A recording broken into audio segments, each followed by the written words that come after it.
नाते टिकवण्यासाठी कधीही भीक मागू नका। ज्याला तुमच्या सोबत राहायचे आहे त्याच्या आत्मविश्वासाने स्वीकार करा। जे तुमच्या सोबत असण्याचे ढोंग करतात त्यांना बाजूला सारा। अशा लोकांपासून नेहमी लांब राहा जे कधीही स्वतःची चूक कबूल करत नाही आणि प्रत्येक चुकीला तुम्हाला जबाबदार धरतात। सतत लोकांना खुश करायचा प्रयत्न करू नका। तुम्ही जसे आहात तसेच राहा। स्वतःवर काम करत राहा, कठोर परिश्रम करा, कष्ट करा। जी योग्य लोक आहेत ती स्वतःहून तुमच्या आयुष्यात येतील आणि कायमस्वरूपी राहतील। आपले आयुष्य नात्यावर अवलंबून असते।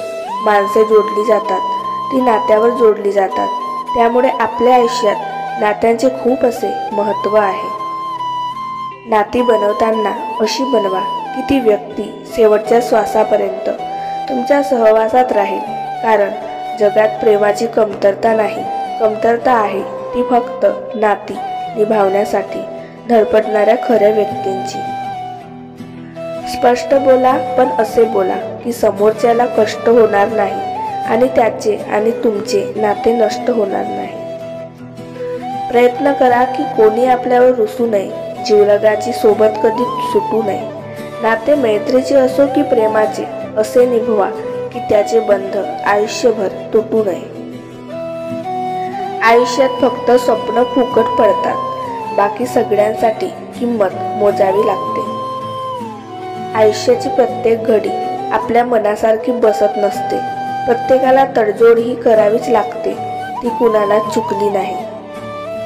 बाप नावाची चादर आयुष्यातून जेव्हा निघून जाते तेव्हा आयुष्यातील प्रत्येक सकाळ ही जबाबदारीची जाणीव करून देते। प्रयत्न तोपर्यंत सोडायचे नाही जोपर्यंत आपण त्या गोष्टीला टॉपला पोहोचवत नाही। नाते हे निर्मळ पाण्यासारखे असावे, जिथे टाकलेले खडे तळापर्यंत गेले तरी स्पष्ट दिसावे। नाते सांभाळायचे असेल तर चुका सांभाळून घेण्याची मानसिकता हवी, आणि नाते टिकवायचे असेल तर नको तिथे चुका काढण्याची सवय नसावी। ताकद आणि पैसा ही जीवनाची फळे आहेत, परंतु कुटुंब आणि मित्र प्रेम ही जीवनाची मुळे आहेत। चेहऱ्यावर साधेपणाचा सज्जनतेचा रंग लावून चेहरा बदलायचा कितीही प्रयत्न केला तरी एक ना एक दिवस खरा चेहरा लोकांसमोर येतोच। तीच नाती शेवटपर्यंत साथ देतात, ज्यांची सुरुवात मनापासून होते, गरजेपासून नाही। तीच नाती शेवटपर्यंत साथ देतात ज्यांची सुरुवात मनापासून होते, गरजेपासून नाही। चांगल्या माणसांची कधी परीक्षा घेऊ नका, कारण ते पाऱ्यासारखे असतात। जेव्हा तुम्ही त्यांच्यावर घाव घालता तेव्हा ते तुटले जात नाहीत, पण निष्ठुर शांतपणे तुमच्या आयुष्यातून निघून जातात। परिस्थिती दयावान नसेल ही, परंतु परिस्थितीशी लढा देणाऱ्यास ती सामर्थ्यवान नक्कीच बनवते। कर्तृत्ववान व्यक्तीचा पराक्रम बघितला जात नाही, त्याचे चाक जमिनीत कधी रुतते तिकडेच सगळ्यांचे लक्ष असते। चुकीची माणसे दूर झाली की आयुष्यात बरोबर गोष्टी घडू लागतात। आयुष्य हे कबड्डीच्या खेळासारखे असते, तुम्ही यशाच्या रेषेला हात लावायला जाताच लोक तुमचे पाय खेचायला सुरुवात करतात। आपण कसे आहोत हे ज्याचे त्याला पक्के माहीत असले पाहिजे, म्हणजे माणूस निर्भय होतो। त्यासाठी सर्वात प्रथम स्वतःचीच ओळख स्वतःला व्हावी लागते।